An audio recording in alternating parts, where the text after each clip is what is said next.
I'm excited to come to you to be talking about, just on another episode of Thriving Beyond Borders.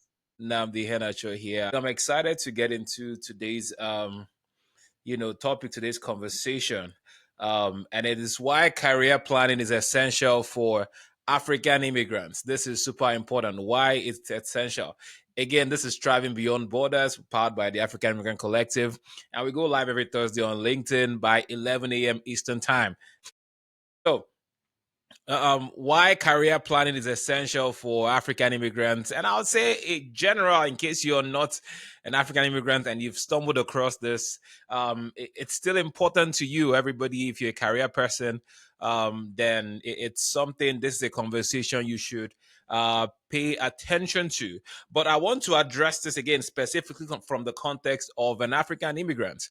Um, and that's because let's paint the picture here, right? Many African immigrants arrive with a lot of degrees. When we come to the United States, we have a lot of qualifications, we have a lot of accomplishments, experience in some cases. I talked about how I came to the United States and I was pushing 25. At the time I had my bachelor's degree already and some work experience. And in the chats, there are people who said, "Hey, you're lucky." Some of us came here at 40, and I've seen people who've come in their 40s with their families who have attained even leadership roles at their careers back home. And for the because of the promise of a better life, because of the promise of opportunity, especially when people have kids and they look at, well, what can I, with the state of things in my home country, right? How am I going to make sure these kids do well? And so a lot of people make that tough decision to pretty much uproot themselves from what we have, or a place we've always called home, and start afresh right here in the United States or any place your journey has taken you to. And what happens is, because we are beginning, almost starting afresh, and that's one of the things you talk about here at the African American Collective. You can start from somewhere, but we don't have to start from scratch. You don't have to go all the way, right? But anyway, that's I digress a little bit. But a lot of people will literally have to do that, or have had to, right? Go and begin from the beginning, start from scratch. And what's happening is, you know, even though we have a lot of those credentials and expertise, now starting afresh in a new country, you're dealing with immigration situations, you're navigating immigration, and then there's unemployment, or well, because you can, or you get your papers and you need to show valid experience. And so now you might have to, because bills have to be paid and the bills wait for nobody, and nobody's going to house you infinitely. I'm here in the United States because it's expensive, right, to do so.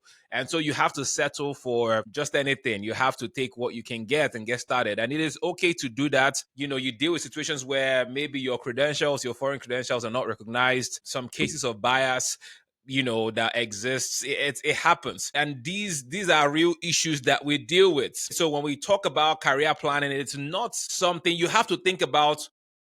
What steps do I need to take? Like, if I'm trying to get back to the right place in my career, what are the steps? That's what I'm talking about with career planning for African immigrants. It's not a luxury to have. I mean, except you come from wealth, and this is just some people are good, right? That's not who I'm talking to. You're the person who is you're here to make it. You're here for greener pastures. You're here for opportunity. Then it's important to actually have a plan, right? It is almost mandatory. Career planning is a tool for closing the gap between your potential and your reality, right? It's what ensures our journey is, it's not just a survival driven, survival focused. It's also focused on how do I get to thrive.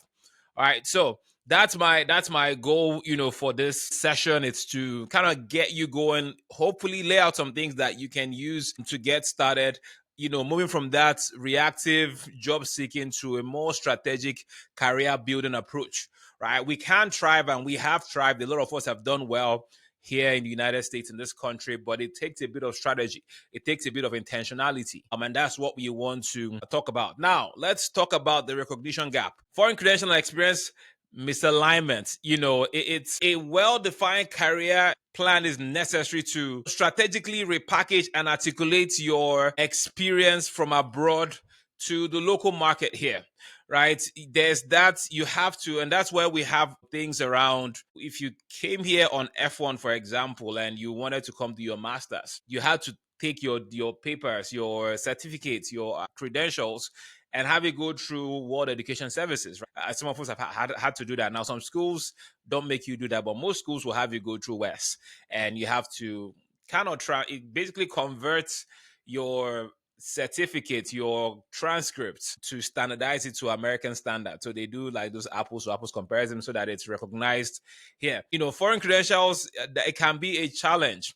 Right. And so, again, this is going back to why it's important to have a plan and make sure that we're properly positioned to thrive and do well here in our local market or in our local situation. Right. So, that's one of the hurdles that we have to face is that, that foreign credentials challenge. Networking and cultural barriers. It's another one that we have to deal with. Traditional networking often relies on cultural context and established networks that we often lack. I remember when I was back in doing my master's at UNC Wilmington, and I started learning that networking, going for career fairs, it was about conversations, it was about shaking hands, and then making small talk, and then it goes from there.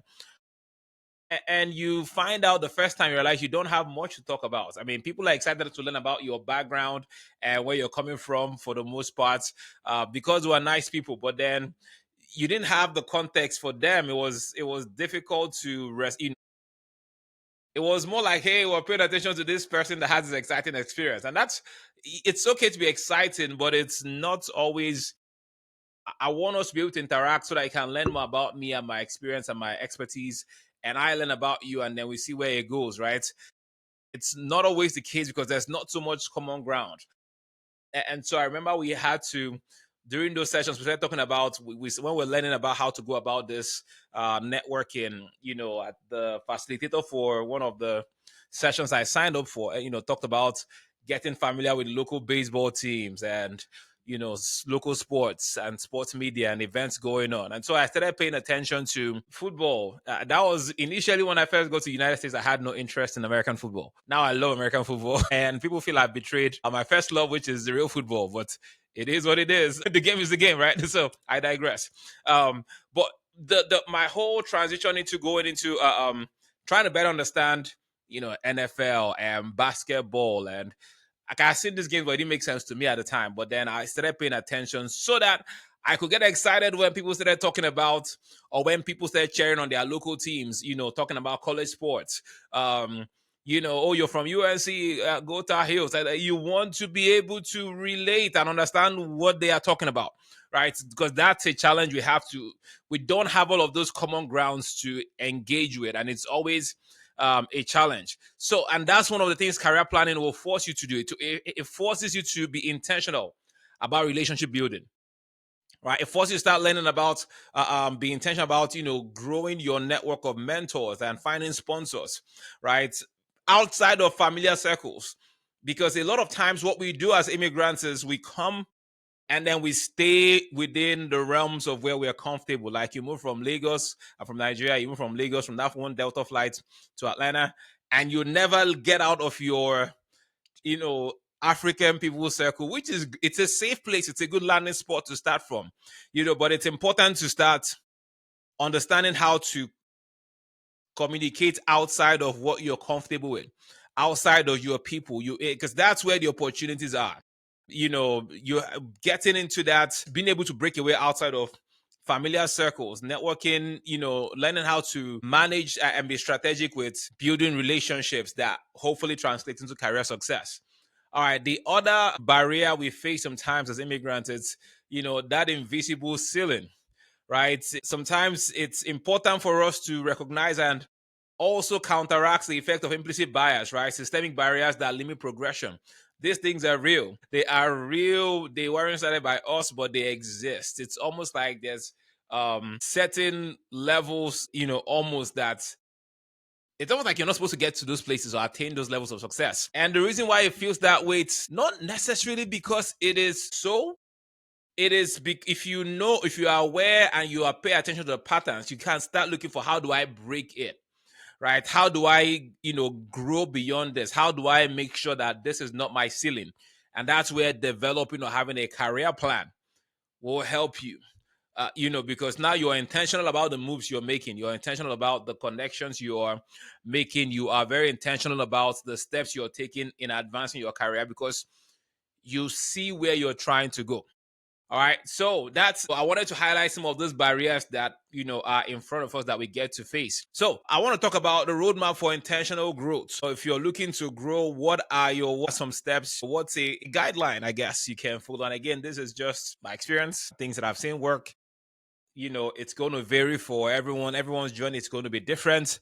I am in no way coming from this from someone who has accomplished everything, but I'm curious and a student of success, and I always, I try to adapt and learn, and there's no gatekeeping here at the African Collective, so we want to share what we know. All right, so step one, have a time frame, a vision with a time frame, whether it's a 3-year plan, a 5-year plan. You should see it. Is it always going to happen exactly like that? No, but at least let it be like, hey, where do you see yourself in 5 years? There has to be an answer to that question, right? And not just a random thing you spill out of your mouth and just say because you're put on the spot. It should be that you have thought about it. If everything goes well, and if I play my cards well and everything, the stars align the way they should, where do I see myself in 5 years? What does that look like? What does 3 years from now look like? Right? Let there be clarity. It's one of my favorite scriptures in the Bible is write the vision, make it plain so that they will run that read it. Right? You have to be, it's talking about clarity and knowing this is where I want to be. This is my goal. This is my vision. This is where I see myself in the next 3 years, in the next 5 years, the next 7 years. Right. So define very specific, quantifiable career goals. I want to be a senior manager by 2027. Right. I want to become a director. I want to become a VP by 20 so and so time. Have a time frame. Right. For me, in the next years, I want to become a director of something. Okay. My next move is going to be in this line of, if everything aligns itself, I want to be sitting in this position. Right. There has to be a clear, this is where I want to go. Again, other factors always come into play, right? I remember when we used to do experiments in chemistry class back in the day. And for every experiment, you put this compound and this chemical compound. And then one of the things they will always say is under standard temperature and pressure. Right? There are certain conditions have to be met. It's not just about the combination of the chemical compounds. It's also the surrounding conditions that lead to effervescence or all of the outcomes that you expect. And so, yes, you have this vision. Other factors now come into play that will determine whether it comes, but at least the ones you control. If everything goes according to plan and everything I set out to do happens, this should be the outcomes that come out. Outcomes that come out. That sounds, but you get what I'm trying to say. So have a clear, time specific, time defined vision. You should be able to answer the question in the next 5 years. What do you see for yourself or your career? Where do you see your career going? The next 10 years, the next 7 years, next 3 years. Number two, do a skill gap analysis. This is about preparation, right? The vision step was about clarity. Now, between where I am and where I'm trying to go, what am I missing? What do I need to ensure that I attain this destination? Right? Let there be a very genuine and honest assessment of where you are skill wise, what you know how to do, and what you're deficient in. Right? You can lie to anybody, do not lie to yourself. That will be very terrible. Right? Be honest with yourself. What am I missing? What will prevent me from being qualified to take on, step in? If this position presented itself to me today, right? Am I qualified for it? If the answer is no, what's missing? Right? What's missing? If it's just time and I need to just do this long enough, that's different. But if there are skill requirements, there's a skill gap, then you have to look at that. It's super important to, map your current skills against the requirements of your vision goal. Right? Look at your current skill sets and compare that to the requirements to be where you are. You are not going to grow beyond the level of your ability. That's the truth. We are limited by whether it's our mindset, we're limited by our capacity to do. It's almost like people pray for certain blessings from God and then you haven't built capacity to handle those blessings. It's not going to come. God will not give you more than you can handle. Right? Again, I'm getting preachy, but you get what I'm trying to do. So do that skill gap analysis and begin to work towards closing those gaps. right? You have to invest your time and resources in learning, get certifications that are relevant here. Okay, so if this is where I'm trying to go, and this is what is required to get here, you have done analysis of people who are in that role already. Go to their LinkedIn profiles and check out what they have. What certifications do they have? What degrees do they have? What conferences do they attend? What moves are they making that they are sharing? Right? I was Tony Robbins that said success will always leave clues. Pay attention to those things and begin to make moves. Right? Begin to train, pay for training, go after resources, equip yourself. Look at their skills and see what do they do what do they lack or have that you lack, and go start building yourself. But you have to invest time. Start watching random videos on YouTube to at least get your feet wet, to start at least becoming more knowledgeable on those subjects.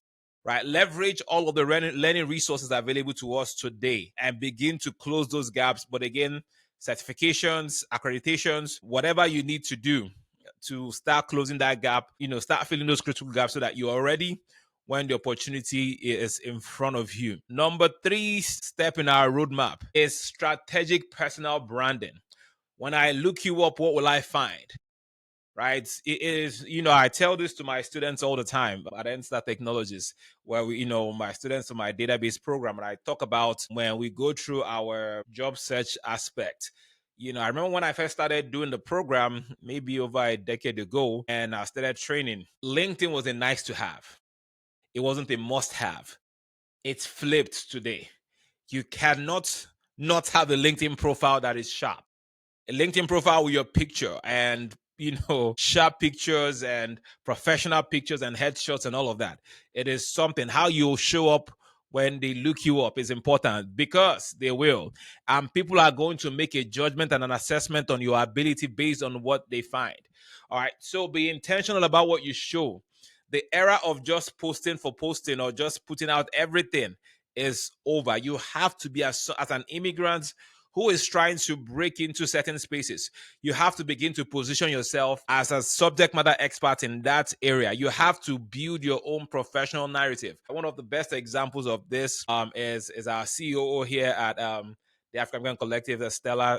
Go check her out. That's a plug. You can figure out the last name, what that means. But she does an excellent job with her profile on LinkedIn, and just telling stories and highlighting her area of expertise, doing videos consistently, and it's opened doors and doors of opportunity, right? It's so important that we, again, starting from LinkedIn, you don't have to do videos like this, right? But find your own way of communicating. For some, is writing articles. If you have a thought, develop that thought and then use AI to create a unique thought, a unique conversation, and be the first to push out that thought leadership and put it out in a blog and an article. LinkedIn has articles now, right? But when they look you up, they should start seeing articles you've written, blogs you've written, YouTube videos you've made, just things highlighting your authority. But authority is important at this point. In 2025, it is not negotiable. It is not optional. You have to have authority. You have to be intentional about building your brand. Okay, and that just also means that anything that is going to send a contrary message or that is going to contradict who you say you are should also be.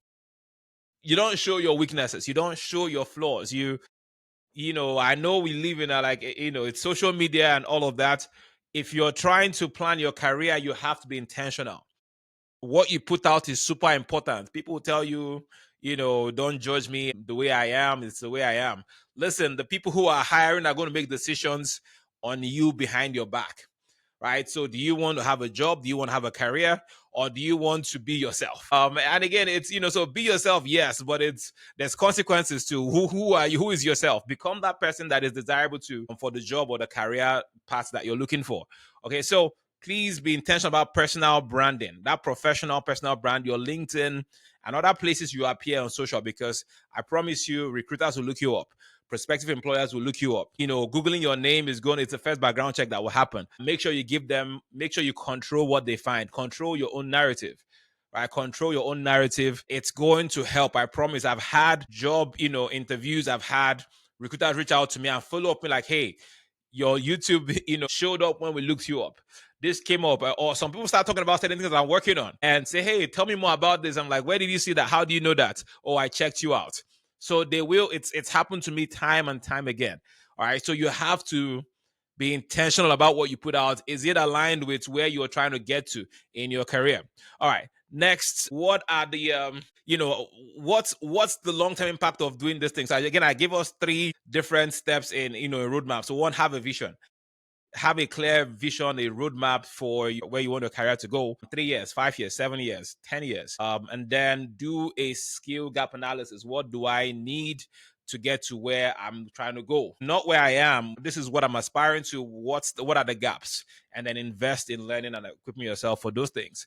And then build your professional brand. Build your brand. Be intentional about your brand. Until so you have to do these things, right? If we have to do these things to attain the results we want, it's about legacy. It's beyond the paycheck. Again, we are in a foreign land. We're looking to, this is striving beyond borders. What are things we need to be doing? One of the things that's important to us is that financial dignity. When you plan your career, you optimize your earning potentials, right? Doing these exercises, going through those three steps that I talked about, you might discover there are things that you didn't aspire to that maybe you should be aspiring to. Maybe you might be pushed to dream bigger or even have higher expectations for yourself. So it's important to start thinking about your career. If you're doing well, what is next? Right? If you're not and you aspire to something, what is that something that you want to, where you want to get to? Right? It's super important. Again, we have to do well financially. We have families back home depending on us. You have families here. You have to live well. It's super important. Some of the other long-term impacts of financial planning is that collective upliftment that we get as a community. In the end, it's not about you. It's not just about you. It's about you, but not just about you. It's not just about you and your immediate family. It's about the community and the perception of us as a people. It's about how we thrive together collectively, how powerful we can become if everyone is doing well. And so what happens is, if there is a collection of us, then the ones coming behind us, it's easier for them to dream. It's easier for them to grow because they have people who are close enough to pull them up, to show them the ropes, to open doors for them, to become mentors and sponsors, for them as they navigate their own careers. And that's why we have to start becoming intentional, right, about growth and about thriving as a collective. Beyond individual successes, we have to start looking at community success, coming together and thriving beyond borders, like we call this. And so that collective, we set a standard and then an expectation. Unconsciously, there's a standard and expectation that is put on everybody who is part of our community to do well, to uphold a certain level of expertise and excellence, to operate at a certain level. We put that expectation when collectively we become intentional about growth and about building and about where our career is going. All right, so I challenge you today as I wrap up this session. Again, it's not a long one, but I wanted to stir something up, and I hope I accomplished that this afternoon. I want to challenge you today. Identify one specific skill gap, right? And begin to take the next 90 days to close that gap. Just one. Don't do two, don't do 10. You know where you're trying to go. What's one gap? What's one skill gap that you have, right? And begin to develop a plan to get it taken care of in the next 3 months, right? We just started a new month. This is day 2 of October. And so say by the end of this year, what's that one thing? What's that one skill that I'm going to acquire that will help me get to where I'm trying to go in my career? All right, just one skill gap. All right, thank you all so much. Let me know in the comments what your thoughts are. What's your biggest fear, or what's a hurdle that you are afraid of that scares you when it comes to long-term career planning? If there's things you want me to share about, again, comment on this video. It's going to be on LinkedIn. It's going to be on YouTube. I'd love to hear from you. And I'd love to engage. If there's something you want to talk about, please highlight that. We'd love to hear from the community.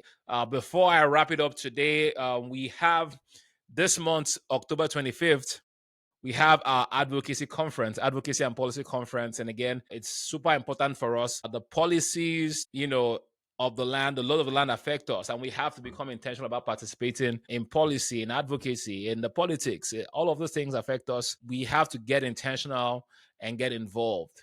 Right? We have to understand how school boards and leadership and council and city council, all of those things. The commissioner, who is yours, who is your school superintendent for your school district. All of those things are important for us to know. What are the tiers of leadership? Who are making the key decisions? We all know who the president is and the presidency, and we get caught up in the drama from the White House and from Washington. But the truth is, what really affects us is those local lawmakers, those local decision makers. Those have bigger effects on us than even the national ones. And so we need to be more educated. We need to be involved, not just educated, but we need to be intentional about getting involved. That's how we get a seat at the table and hopefully pave a better path for ourselves and our future as we look to thrive here in the United States. So go ahead and sign up for this event. It's going to be groundbreaking. It's the first one we've ever done. And we're hoping to make this an annual event. Or go ahead and sign up, register the instructions, go on our LinkedIn page. You'll see the promotions for it. Go on our Instagram. And again, you see the details, or just send us a DM and let them know you're interested in the advocacy conference. It's going to be a hybrid. So if you're in Atlanta, we want to meet you in person. Come on out. We'll be at Georgia Tech. And if you are not in Atlanta and you're not able to come into Atlanta for that October 25th event, then we invite you to join online from wherever you are as well. All right. Thank you so much for joining me again today on another episode of Thriving Beyond Borders. Till this time next week, keep thriving. My name is Namdi. God bless you. See you next week.